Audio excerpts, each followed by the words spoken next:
Bismillahirrahmanirrahim. Assalamualaikum warahmatullahi wabarakatuh. Waalaikumsalam warahmatullahi wabarakatuh. Alhamdulillah wa ahdiyan wa nabiyina Muhammadin sallallahu alaihi wasallam ila alihi wasallam wa ahibati al-kiram min al-masyayikh wa al-jummaah wa al-qarabin wa al-tabi'in wa al-illah wa al-awliya al-imam al-muhaddis al-bashirin khususan syekh Al-Tabari wa syekh Al-Jilani wa syekh Fakhruddin Ar-Razi wa syekh Imam Al-Qurtubi wa syekh Abdul Qasim wa syekh Syekh Al-Mahali wa syekh Al-Suyuti wa syekh Sulaiman Al-Jamal wa syekh Al-Masyuri wa syekh Al-Masyuqani wa syekh Muhammad Al-Awishi wa syekh Nawawi Al-Badani wa syekh Ahmad bin Mustafa Al-Mawali wa syekh Al-Masyur wa syekh Wila Al-Kawashi Mutawali Al-Syahrawi wa syekh Al-Tawi Syurah Al-Zuhairi wa syekh Muhammad Al-Yusufuri wa syekh Al-Bashir wa khususan lagi fi syekh Mustafa Al-Muhammad wa ila syekh Masyayikh syekh Al-Fatihah.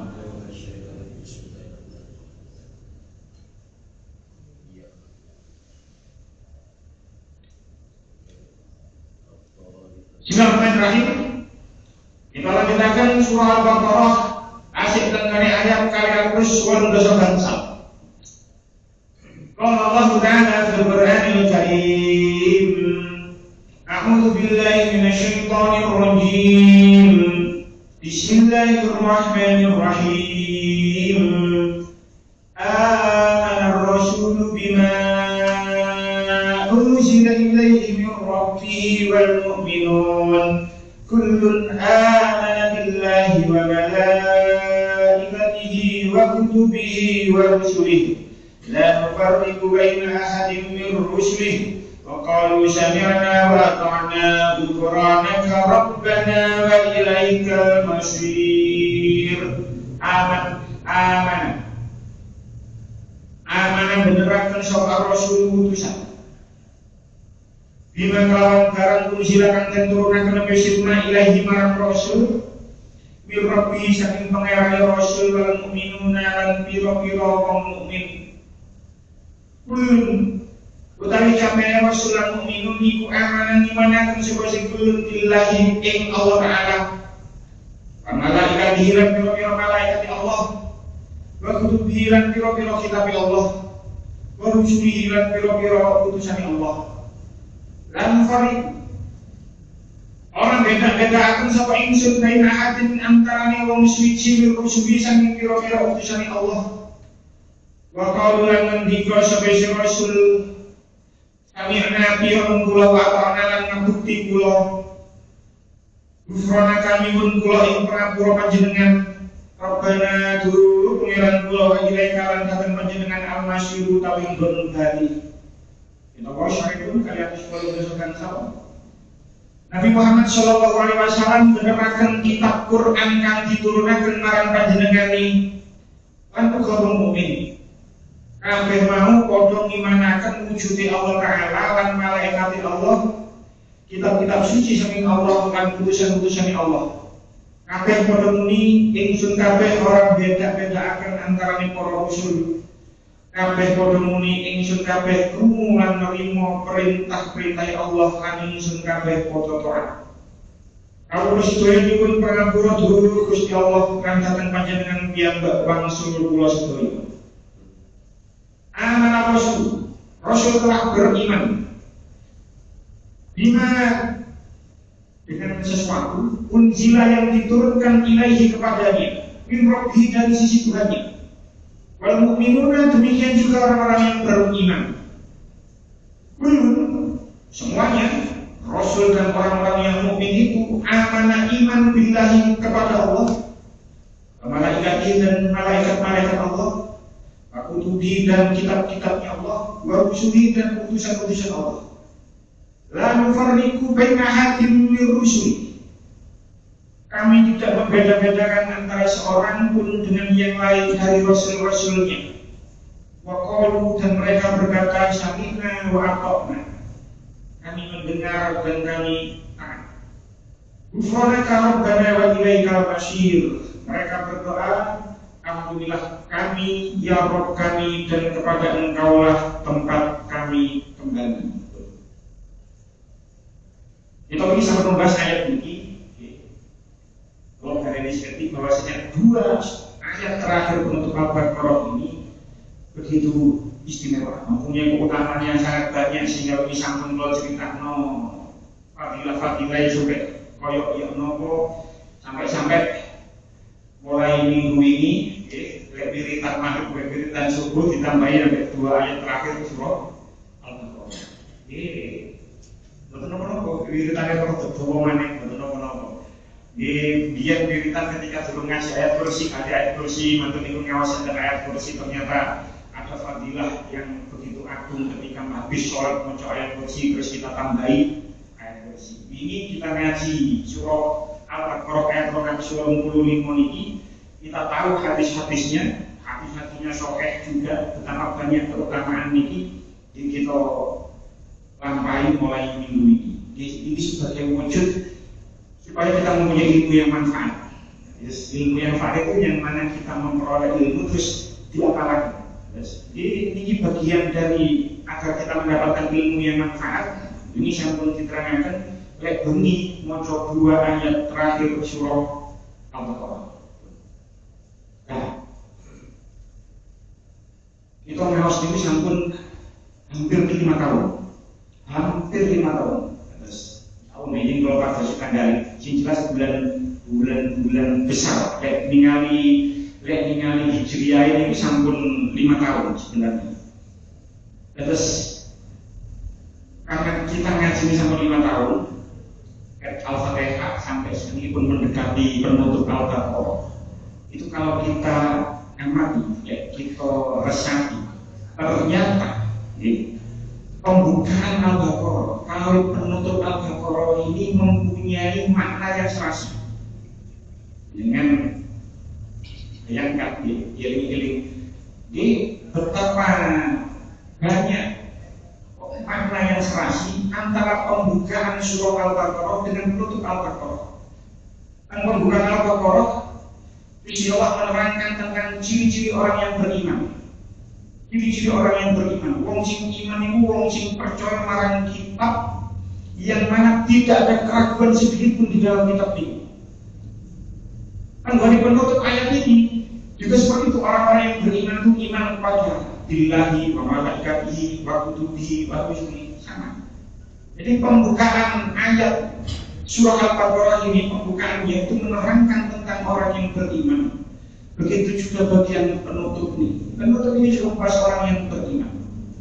Itu flashback, insya Allah pun apal kabeh alif lam mim zalikal kitabul la raiba fihi. Itu adalah kitab yang mana tidak ada keraguan pada kitab itu. Al-Quran itu mukjizat yang paling agung. Tidak ada keraguan sama sekali. La raiba fihi. Hudal muttaqin, petunjuk bagi orang yang bertakwa. Siapa orang yang bertakwa itu? Alladzina yu'minuna bil ghaibi.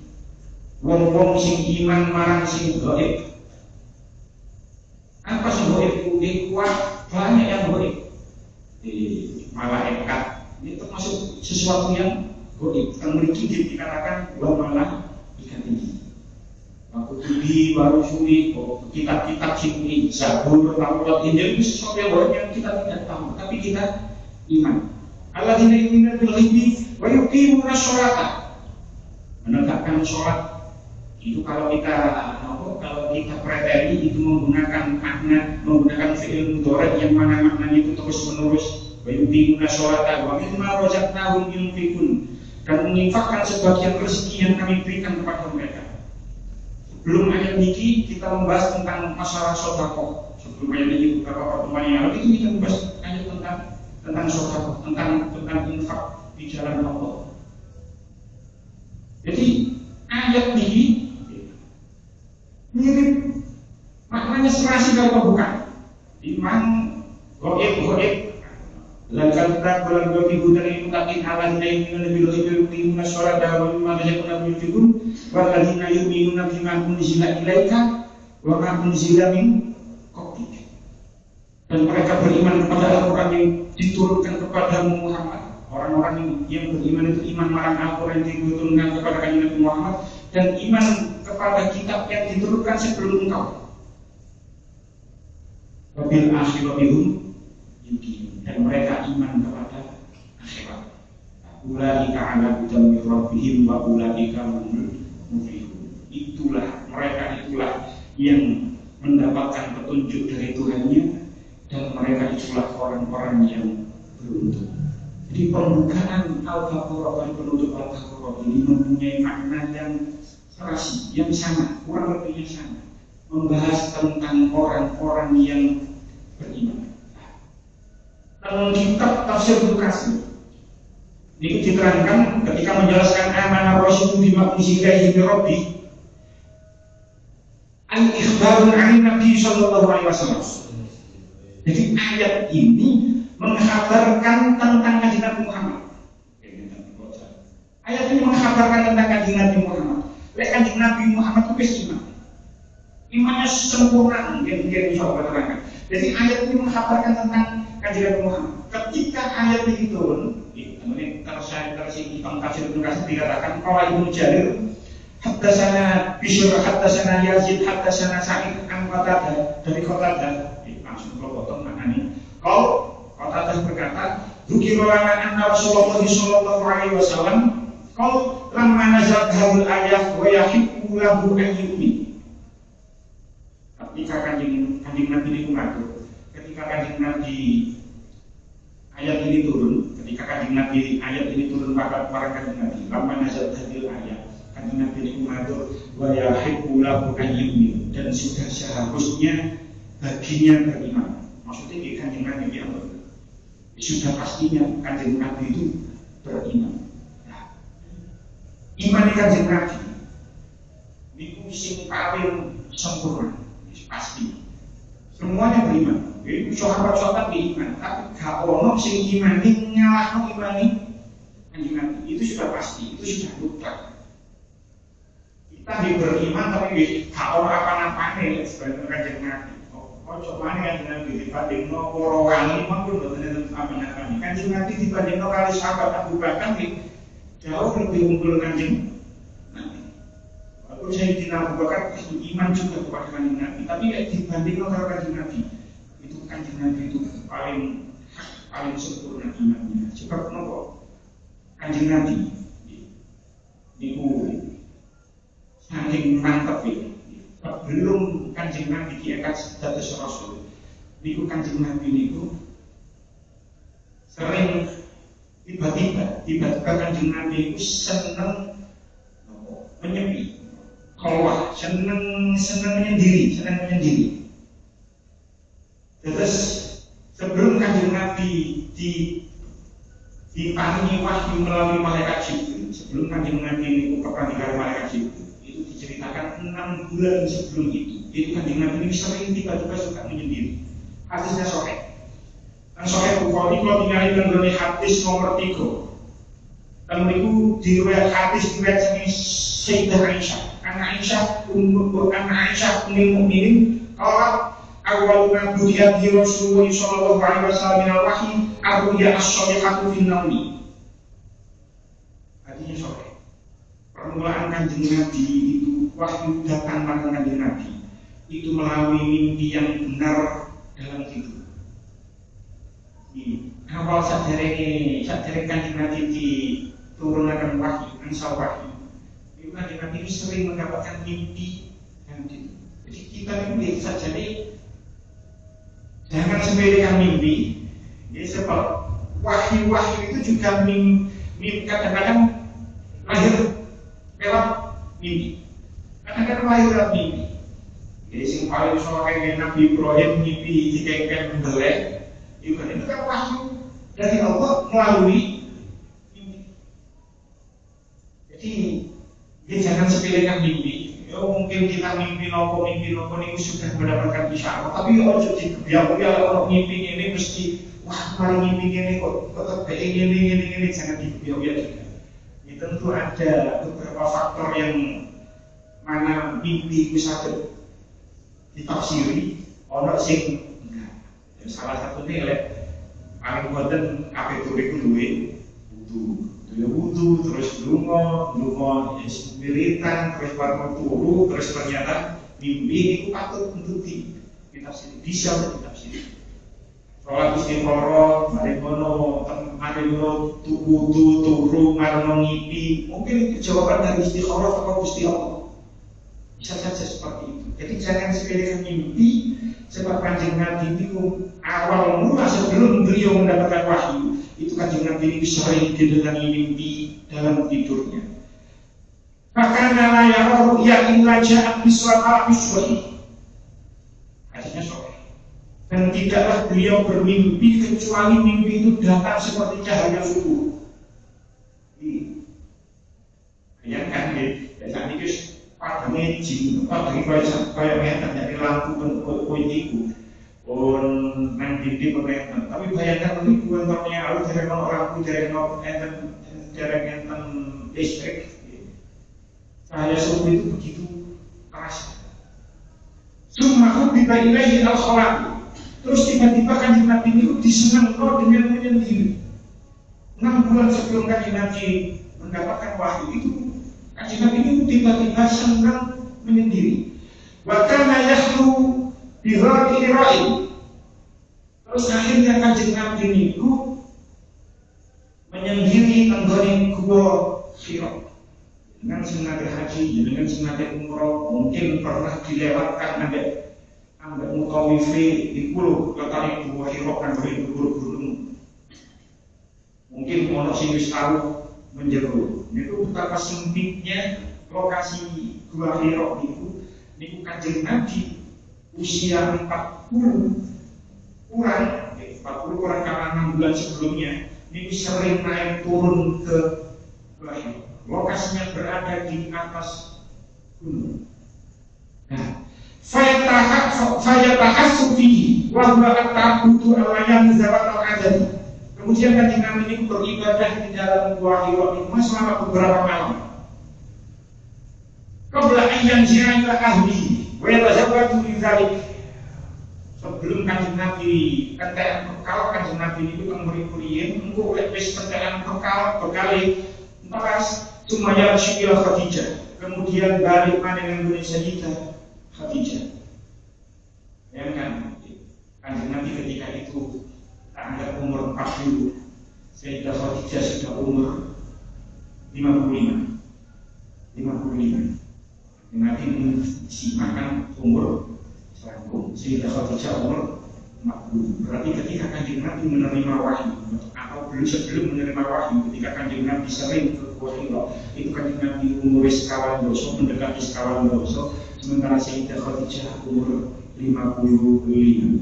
Fayatazawwaju li misliha. Kemudian Sayyidah Khadijah menyiapkan bekal juga, yaitu koyok meniman untuk Kanjeng Nabi balik mana ke Gua Hira. Seperti itu selama 6 bulan. Bahkan kadang-kadang Sayyidah Khadijah betul bekal sampai mengguni Gua Hira. Bayangkan tengah malam gelap gulita menghindari orang-orang kafir Quraisy. Saat itu berada di Mekah, Kanjeng Nabi itu mengalami intervensi, mengalami tekanan yang luar biasa. Insya Allah dengan keterangan yang hari pertama Kanjeng Nabi itu mengalami tekanan yang luar biasa dari kaum kafir Quraisy sehingga dakwahnya masih sembunyi-sembunyi. Dari menerima wahyu kasih tenggone sering ke gua Hira itu sembunyi-sembunyi. Hatta ja'al haqqu wa huwa fi dhilli Hira. Sampai kemudian datanglah wahyu di gua Hira. Hadisnya sangat panjang. Mengakhirnya jika akhirnya bertemu dengan malaikat Jibril terus akhirnya diperintah untuk membaca dan lain sebagainya. Artinya kalau boleh saya katakan dengan bahasa zaman sekarang, pengalaman spiritual Kanjeng Nabi itu sangat banyak. Sampai ketemu malaikat Jibril, bisa jadi ketika Kanjeng Nabi tiba-tiba diseneng dengan menyendiri lingkungan, kan dua Hira lingkungan. Bisa jadi saat itu Kanjeng Nabi mboten ngertos simpet-simpet sing ingkang preman. Jadi bisa jadi ketika Kanjeng Nabi selama 6 bulan riwayat saking griyane ten Gua Hira, saking griyane ten Gua Hira riwayat ini setiap hari. Ya bukan setiap hari juga. Beberapa malam menurut Gua Hira balik maneh kan griya terus budal maneh ten Gua Hira sampai selama 6 bulan makanya. Itu bisa jadi Kanjeng Nabi mboten semerap ini disuruh siapa, tapi kalau bisa saya contohkan, niku koyo serupa dengan hewan, yang mana hewan itu tiba-tiba hewan yang berada di gunung tiba-tiba turun dari gunung karena dia tahu atau dia merasa kalau gunung itu mau meletus. Itu kan jadi kan saya berita kan sering seperti ini. Gunung sebelum meletus itu binatang-binatang yang berada di gunung itu sangat merasakan. Berdasarkan instingnya, iki tapi ono apa bulan gunung ini akhirnya hewan yang berada di atas gunung ini bodoh mudu. Atau berdasarkan instingnya beberapa hewan itu tahu akan terjadi gempa, sehingga hewan-hewan itu mengungsi di tempat yang aman. Ini seperti bisa saja seperti itu. Nah, karena pengalaman spiritual Kanjeng Nabi begitu besar, bertemu malaikat Jibril, sampun bertemu malaikat Jibril terus menerima wahyu saking Gusti Allah berupa Al-Qur'an. Ketika Kanjeng Nabi teng Mekah niku orang-orang kafir Quraisy sampun mengendus. Iki Muhammad iki nyebar agama sing anyar. Akhirnya karena Kanjeng Nabi itu saking Bani Quraisy, saking suku Quraisy yang mana suku yang terhitung mulia di antara orang-orang Arab. Utumi Sayyid Abdul Muthalib. Sampun sedo akhirnya di rambut kali Abu Thalib. Abu Thalib itu mempunyai kekuatan tokoh. Jadi gambarnya jadi tokoh dari Mekah itu dados tokoh. Dari kalangan mulia, orang kan dari kalangan yang mulia, dari mempunyai nasab yang bagus. Ini wong mulia itu cenderung segan. Tapi, umpama wis kula contoh awak kula piyambak wis ngoten niku. Kula iki cara nang waduk kan nggih dadi putune kiai. Umpama kula niki biyen niku nakal, misalnya cilik niku nakal, umpama kabeh dihukum kali guru ngoten mawon. Biyen kan usum digepuk penghapus, digepuk penggaris, disal penghapus. Niki tuh guru niku cenderung segan, kabeh menghukum kula niku segan. Oh iki putune kiai, kapan. Begitu juga Kanjeng Nabi Muhammad. Kanjeng Nabi Muhammad itu dari nasab yang mulia. Ketika Kanjeng Nabi sudah melakukan dakwah, ini orang-orang kafir Quraisy itu sudah mau mengintervensi Nabi, sudah mau menghukum Nabi, sudah mau mungkin membunuh Nabi. Akhirnya orang-orang kafir Quraisy itu ngomong kalau Abu Thalib, karena selaku paman sing ngerambut Kanjeng Nabi. Orang itu bisa cukup kontak paman, di mana kok apa-apa. Makanya seperti ini sudah dirancang. Tapi kapan memang dari kalangan yang mulia, bukan mandi langsung. Gak langsung dibully, gak langsung dihukum, gak langsung divisi, dikeroyok atau dan lain sebagainya, tidak. Tapi diiring masih. Memang karena Kanjeng Nabi itu dari suku yang dari nasab yang mulia. orang cenderung segan. Akhirnya kok setelah Abu Thalib ngomong matur marang Kanjeng Nabi wis diterusno dakwah niku. Karena bagaimanapun juga Abu Thalib ini ngerambut Kanjeng Nabi Ali, sampai Kanjeng Nabi Ageng niku wis koyo anake piyambak. Jadi paman tapi koyo bapak. Niku ki boten mentolo, boten teko nek sampai delok ponakane ono apa-apa. Iku kan berhenti sering dakwahi. Tapi apa jawab Kanjeng Nabi? Ya an wallahi, wahai pamanku, saya bersumpah demi Allah. Lau qadau asyam yamini. Seandainya mereka meletakkan matahari di tangan kananku, wal qamara fi yasari, dan rembulan di tangan kiriku, ala aku bahadar aku, terus aku dikokon ninggal perkara iki, dakwah iki, maka waktu saya tidak akan meninggalkannya. Kanjeng Nabi saking mantap dengan tugas yang diberikan, dengan tugas yang diemban sebagai Rasul. Beliau tidak akan mundur sekalipun hatta yudhirahu Allahu al ahli kadunahu, sampai Gusti Allah itu memberikan kemenangan atau Gusti Allah itu membinasakan dalam perjuangan yang Nabi. Pokoknya kalau sekarang Nabi gampangannya, aku ini tetap koyok ini sampai Gusti Allah memberikan aku kemenangan atau Gusti Allah membinasakan aku. Ngerti siapa Kanjeng Nabi koyoknya dan apa? Kanjeng Nabi ini ngakos sedih, sunas takbar Rasulullah sallallahu alaihi wasallam kabarkan. Kanjeng Nabi ini ngakos sedih, ngakos sampai nangis karena ini memang Abu Thalib tangannya sampai matur kayak itu merasakan Kanjeng Nabi itu sedih. Cuma koma, kemudian Kanjeng Nabi berdiri, falamma walla lahu Abu Thalib. Kemudian Kanjeng Nabi itu berpaling, berpaling. Terus akhirnya Abu Thalib itu memanggil Akbil dan Ba'asu. Bagi umur ini wahai anak laki-laki dari saudara orang Akbar alaihi. Kemudian Kanjeng Nabi pasukan Sultan Abu Thalib fakola, terus Kanjeng Nabi matur, terus fakola mongko matur sapa Abu Thalib sing matur izab ya Ba'asu fakul ma ahbab. Wis lunga wahai anak laki-laki dari saudaraku, fakul ma ahbab, dan katakan apa yang kamu suka. Wallahi la muslimu kali syai'in abad, maka demi Allah Abu Thalib itu bisa jadi percaya Gusti Allah. Betul terus pokoknya fakor istiqamah Abu Thalib ini matur wallahi la muslimu kali syai'in abad, demi Allah saya tidak akan menyerahkanmu kepada siapapun selamanya. Kalau memang diserah supaya wis gak usah nyebar ajaran yang, tapi Kanjeng Nabi begitu mantapnya, begitu yakinnya, begitu imannya Kanjeng Nabi, akhirnya Kanjeng Nabi boten purun. Ini menunjukkan Kanjeng Nabi ini memang amanah Rasul. Rasul telah beriman. Dan tafsir Al-Qurtubi ini diterangkan amanah Rasul ala makna syukur. Lafaz amanah Rasul itu dari ayat ini bermakna syukur, bermakna pujian.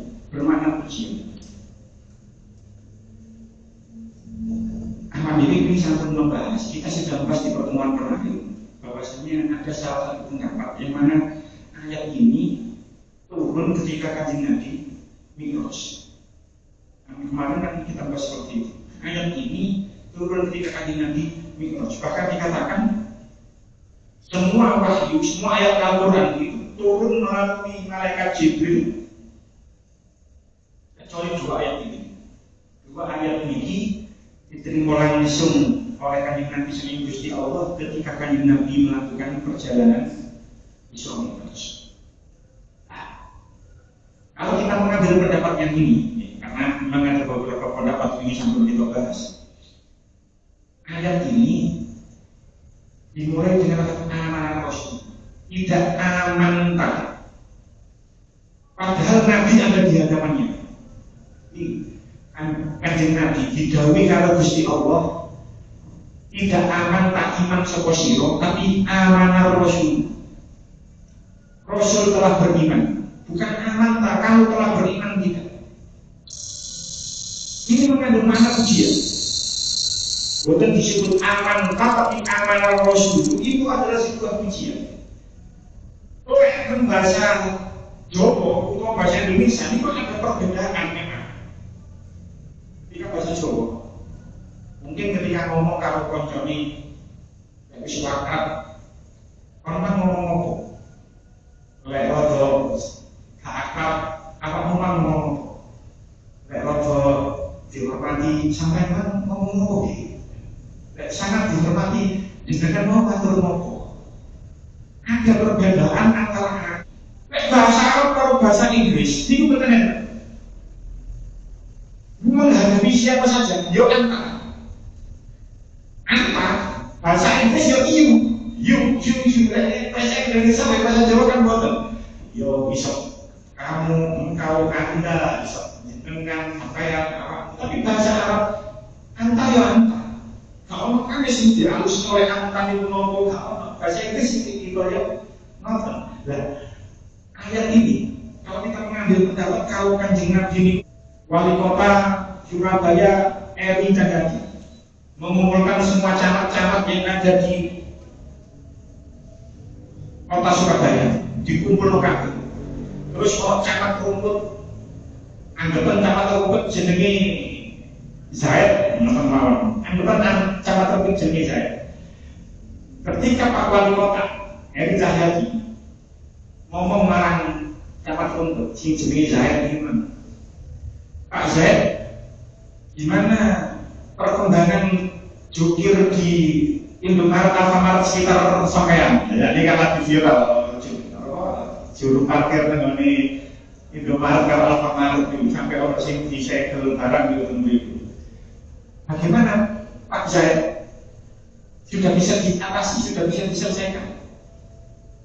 Bandingkan kalau Eri Cahyadi seorang wali kota mengatakan Pak Camat Rumput bagaimana perkembangannya di kecamatan Rumput tentang juru parkir liar di retail supermarket modern. Pertanyaannya sama, tapi nyeluk beda. Niku mana aja? Niku lebih terhormat nyeluk Pak Zaid atau Pak Camat? Pak Camat. Karena yang dipanggil itu gelarnya, julukannya, gelarnya, sesuatu yang dijabatnya. Begitu juga misalnya jenengan matur marang yai menggada jeneng, tapi ya jadi misalnya profesor sudah punya nama atau presiden Pak Prabowo misalnya, tapi dibandingkan kita mengucapkan Pak Prabowo atau Bapak Presiden itu lebih terhormat, lebih menghormati kalau kita mengucapkan Bapak Presiden. Itu juga amanah Rasul. Allah begitu memberikan penghormatan marang Kanjeng Nabi sehingga menyebut amanah Rasul. Rasul telah beriman, bukan amanah, iman kamu telah beriman tidak. Nah, oleh Gusti Allah menghormat marang Kanjeng Nabi, begitu menghormati oleh Kanjeng Nabi, maka kita sebagai orang yang iman harus menghormati Kanjeng Nabi. Gusti Allah menghormati Kanjeng Nabi itu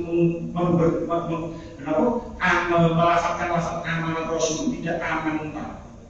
Ojo sampai awak diri sebagai orang yang beriman kok malah orang hormat marang Kanjeng Nabi. Gusti Allah memberikan penghormatan yang begitu luar biasa menyebut amanah Rasulullah SAW ini mengaku orang yang beriman kok gak menghormati Kanjeng Nabi. Salah satu kalau bukti kalau kita menghormati Kanjeng Nabi, yo ketika kita membaca sholawat, yo sing hati sing khusyuk, hati sing khusyuk madhep marang Gusti Allah, membayangkan seolah-olah Kanjeng Nabi berada di depannya, sing khusyuk. Maka ini bisa jadi kalau boten cocok. Kalau acara majelis sholawat itu sudah joget-joget kalau sing viral-viral, bisa jadi boten cocok. Ini mau lo sholawat majelis sholawat joget. Joget-joget. Boleh gak cocok sholawat ngumpul lanang wedok jejer, dekat-dekat malah pacare gunakan majelis sholawat. Boten cocok blas. Di tengah-tengah sholawat malah rokokan jedal-jedal, boten cocok blas. Bagaimana kita bisa mengatakan kita menghormati Kanjeng Nabi, tetapi ketika kita membaca sholat para Kanjeng Nabi, kita malah joget-joget, malah ikhtilat kumpul lanang karo itu sing boten mahram, malah rokokan di tengah-tengah sholawat. Makanya ini wis sing cocok iki wis melu nariangan kene ya wis iki sing cocok iki wis. Wis poconan ya sing ati sing khusyuk. Wis masih wong sing melok titik-titik wis boten napa-napa, sing penting maca sholawat atine khusyuk. Ate joget-joget gak kumpul lanang wedok campur dadi siji, gak ono sing rokokan. Mangke timbangane nek kau mendang-mending timbangane nang karaoke timbangane bugem timbangane boten karu-karuan mending salat joget-joget wis balik kapan-kapan wis repot lek kapan-kapan iki pancen dibanding nek koyo ngono karaokean bisa yo mending salat sing joget-joget niku man tapi iki kelas pribadi boten cocok kula nek acara-acara terus nonton niku man belum balik terkait ada. Jadi ketika balik tafsir Al-Qurtubi, amanah Rasul. Terus lanjutannya ayat amanah Rasul bima unzila ilaihi min rabbih. Bima unzila ilaihi min rabbih, ay sadaqa Rasul bima unzila ilaihi min rabbih. Kanjeng Nabi itu membenarkan dengan apa yang diturunkan oleh Allah kepadanya dari sisi Tuhannya. Kanjeng Nabi membenarkan. Ketika kanjeng Nabi diatur oleh Gusti Allah, amanah Rasul bima unzila ilaihi min rabbih. Ini jenengan kayak karena ini dikatakan atas Allah dikatakan fa'arada an-nabi sallallahu alaihi wasallam yusyarika ummatahu fil karamati wal fadilah. Kanjeng Nabi ini menginginkan agar umatnya itu mendapatkan keutamaan dan kemuliaan. Akhirnya umat ini dikatut oleh kanjeng Nabi. Akhirnya kanjeng Nabi matur wal mu'minuna kullun amana billahi wa malaikatihi wa kutubihi wa rusulihi. Niki gawe kanjeng Nabi. Tapi ketika Gusti Allah matur amana Rasul bima unzila ilaihi min rabbih, kanjeng Nabi saking kepingine umat supaya mendapatkan fadilah, supaya mendapatkan keutamaan, supaya mendapatkan kemuliaan. Umat ini itu dikatut no ayyushamika dikatut wal mu'minuna kan orang-orang yang mukmin iman kullun amana billahi kullun syadwoyo yu rasul dan orang-orang yang beriman itu iman billahi pada Allah wa malaikati dan malaikat-malaikat Allah wa kutubi dan kitab-kitab Allah wa rusulihi dan rasul-rasul Allah. Bisa mencintai kanjeng Nabi ini sampai mengatur, sampai menyebut para mukmin. Wong mukmin bisa doyan iku nggih iman marang Gusti Allah.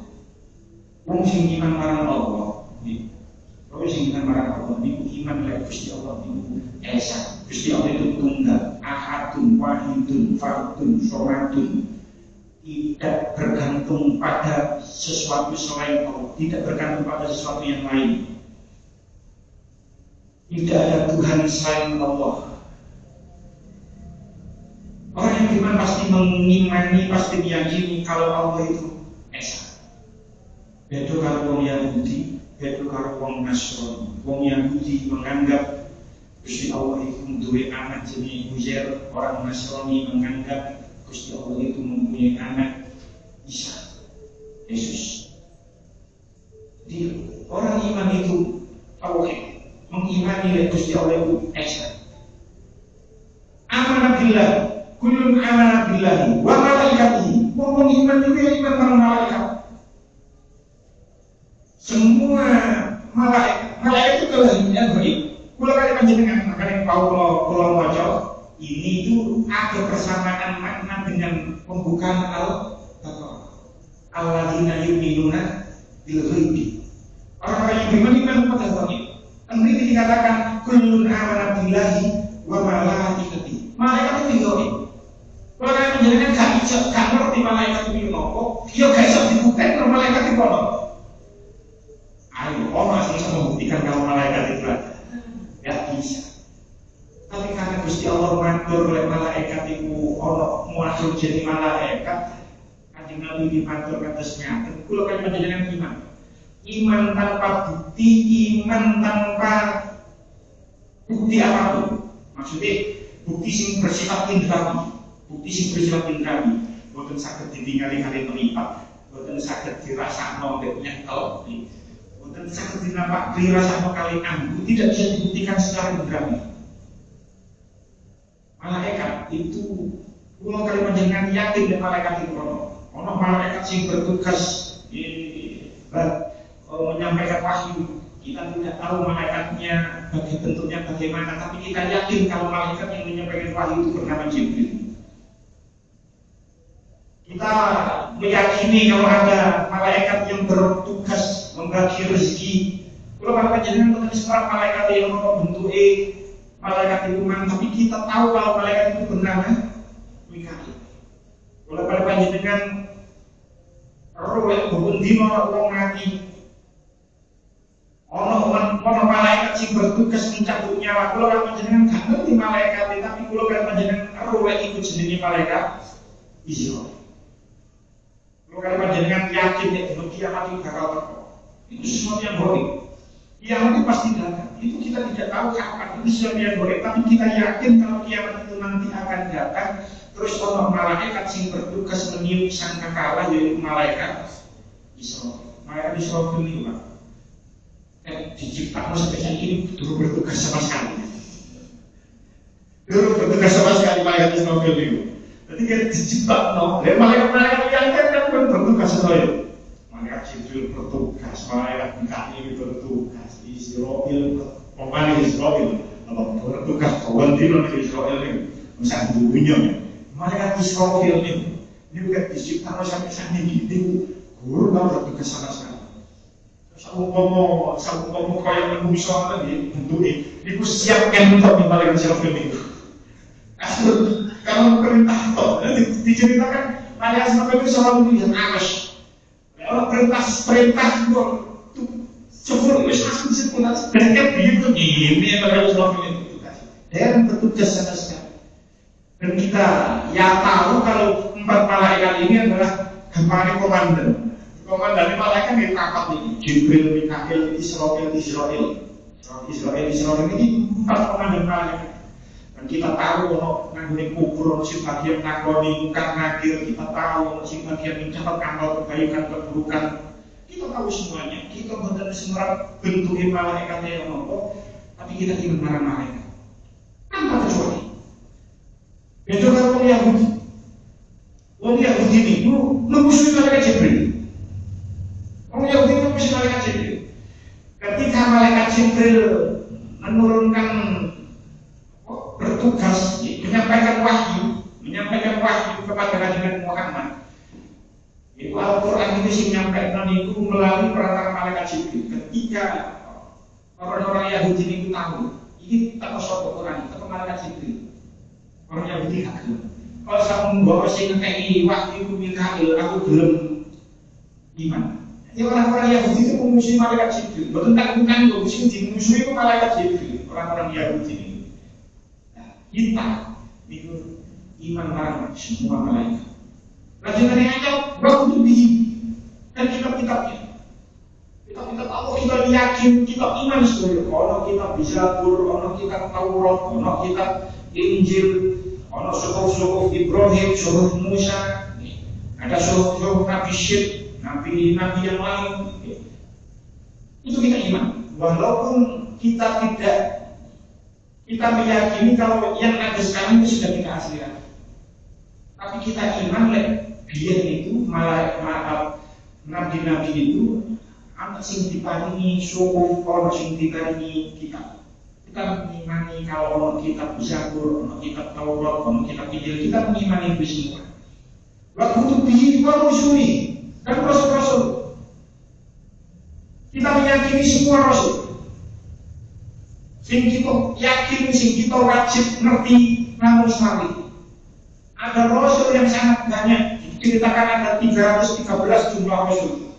Ada yang mengatakan nabi ini sampai 140.000. Ada 124.000 nabi, ada 313 rasul. Kita meyakini semua rasul. Kita iman marah semua rasul. Semua yang diceritakan dengan Al-Quran, kita mengimani semua Rasul-Rasul itu beda dengan orang-orang Bani Israel, beda dengan orang-orang Nasrani. Orang-orang Bani Israel itu, kalau orang-orang Nasrani ini bukan percaya kan Nabi Muhammad itu adalah Rasulullah terakhir yang diutus oleh Allah. Bukan percaya. Orang-orang Yahudi itu, bahkan orang-orang Yahudi itu membunuh Rasulnya sendiri. Ibu ya, jangan ada yang tersisi, insya Allah. Itu betapa banyak mereka itu orang-orang Bani Israel itu membunuh nabinya. Nabi Zakaria itu dipateni oleh orang-orang Bani Israel. Nabi Yahya itu dipateni oleh orang-orang Bani Israel. Nabi Zakaria itu ceritanya digergaji, Nabi Yahya itu sampai dipenggal kepalanya. Bahkan diceritakan sampai 70 nabi ini pernah dibunuh oleh orang-orang kaum Bani Israel. Betapa orang-orang Bani Israel seperti Nabi Rasul yang diutus kepadanya pun sampai dibunuh oleh kaum Bani Israel. Sementara kaum Nasrani malah gunggungan, malah Rasul yang diutus kepada mereka malah dituhankan. Ia terbanjir. Sing wong Bani Israel, sing orang-orang Yahudi itu membunuh, sing Bani Israel, sing Nasrani. Karena kalau sebagian dari kaum Bani Israel itu begitu mengimani Nabi Isa sampai mengkultuskan Nabi Isa sehingga dikatakan Isa itu adalah anak Tuhan. Sementara Islam semua meyakini iman marang semua Rasul, semua Nabi tanpa terkecuali. Boten enten satupun umat Islam yang mengkultuskan Nabi Muhammad sampai mengatakan Nabi Muhammad sebagai Tuhan. Boten enten. Itu kalau orang Nasrani yang mengkultuskan Nabi Isa sampai menuhankan Isa, Nabi Isa. Tapi teori Islam tidak. Ahli sholat maupun mawon nih, saat mengkultuskan Nabi Muhammad, tetap menganggap Nabi Muhammad itu adalah Rasulullah. Nah, orang-orang yang beriman itulah nufarriqu baina ahadin mir rusul, tidak membeda-bedakan antara satu Rasul dengan Rasul yang lain. Bukan membeda-bedakan sama sekali. Bukan membedakan Nabi Isa, bukan membedakan Nabi Musa. Ketika Nabi Isa dikultuskan, terus akhirnya Nabi Isa diangkat ke langit, kita meyakini suatu hari nanti akhir zaman Nabi Isa itu turun lagi ke bumi. Kita meyakini itu. Ini Nabi Isa berlalu bermain dengan bumi ketika wis dino akhir, ketika dino kiamat. Terus Nabi Isa membunuh Dajjal, menghancurkan salib dan lain sebagainya. Kita meyakini itu semua iman kabeh putusane Gusti Allah. Nabi Isa turun lagi tidak membawa syariat sendiri, tapi beliau tetap meneruskan syariat Nabi Muhammad Shallallahu Alaihi Wasallam. Lanjutannya ayat, orang-orang yang beriman itu tidak membedakan antara satu rasul dengan rasul yang lain. Terus ketika niku niki cerita lanjutan iman, Gusti Allah ngatur aman rasul bima unzila ilaihi min rabbih. Terus Kanjeng Nabi jawab wal mu'minuna kullun amana billahi ila akhirih. Terus kemudian dikatakan dalam tafsir Al-Qurtubi dikatakan aqallahu rabbuhu kaifa qabulu bi'ilahi anzaltuha. Terus Gusti Allah itu kan menerangkan juga kaifa qabulu bi'ilahi anzaltuha. Bagaimana sikap penerimaan mereka kalau wong-wong iman ini iso nerima enggak ambek ayat yang saya turunkan kepada mereka. Bima anzal bi'ilahi anzaltuha, dengan ayat itu saya turunkan kepadanya. Apa ayat ini? Wa in tubdu ma fi anfusikum. Jadi ayat 284 ini. Jika kamu menampakkan apa yang ada dalam hatimu. Ya Allah itu tadi menerangkan Nabi. Ya Allah, umat-umat orang-orang mukmin itu bagaimana sikap mereka bisa menerima apa tidak dengan ayat wa in tubdu ma fi anfusikum. Apa jawab Nabi? Faqala Rasulullah sallallahu alaihi wasallam wa qalu sami'na wa ata'na ghufranaka rabbana wa ilaikal masir. Terus ketika Gusti Allah menerangkan Nabi, oh wong iman ambek ayat wa in tubdu ma fi anfusikum.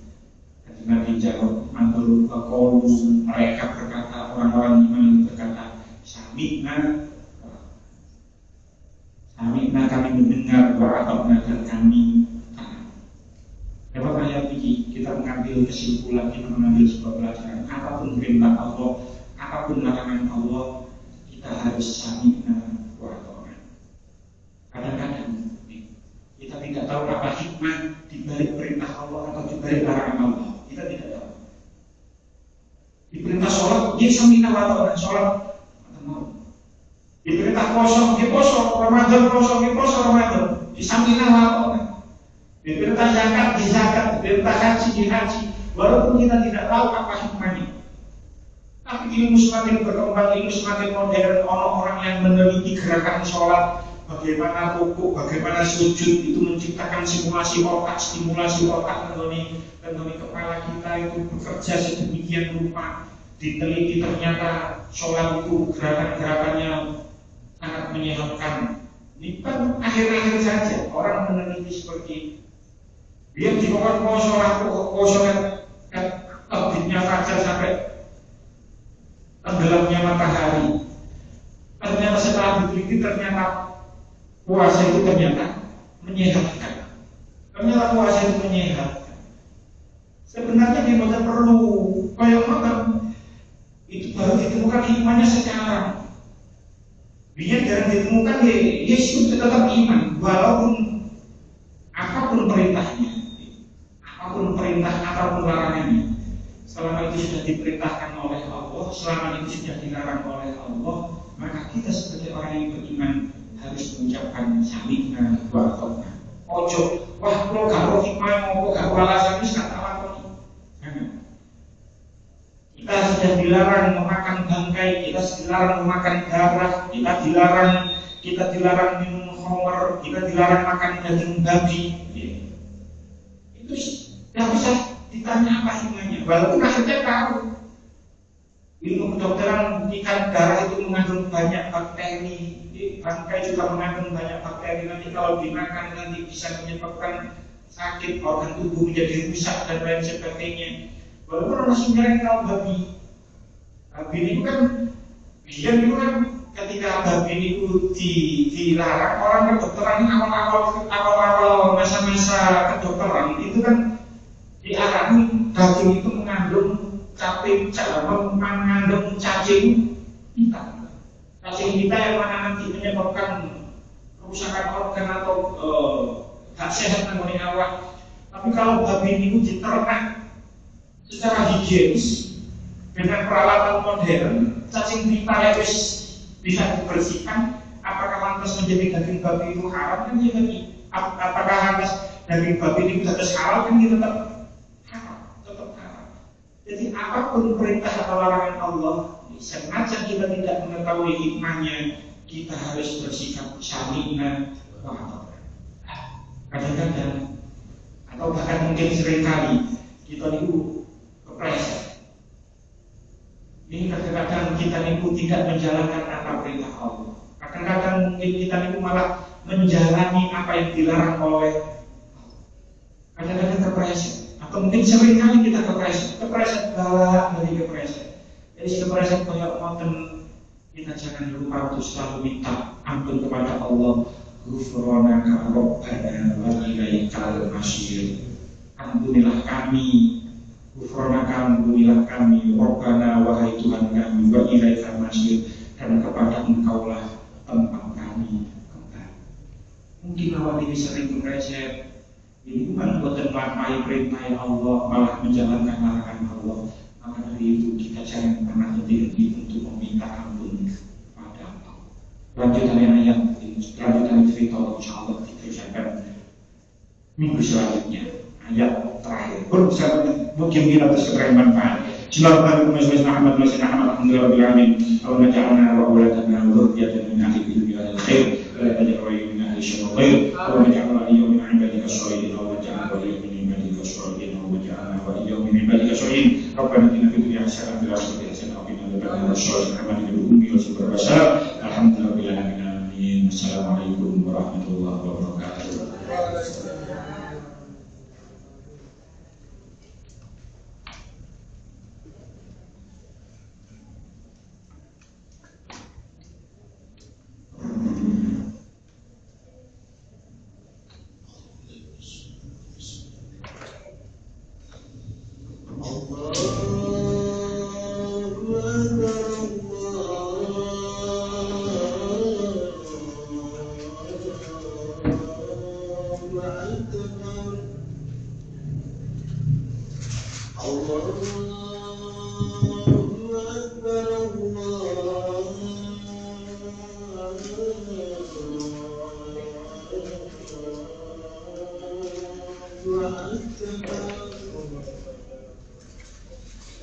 أشهد أن لا إله إلا الله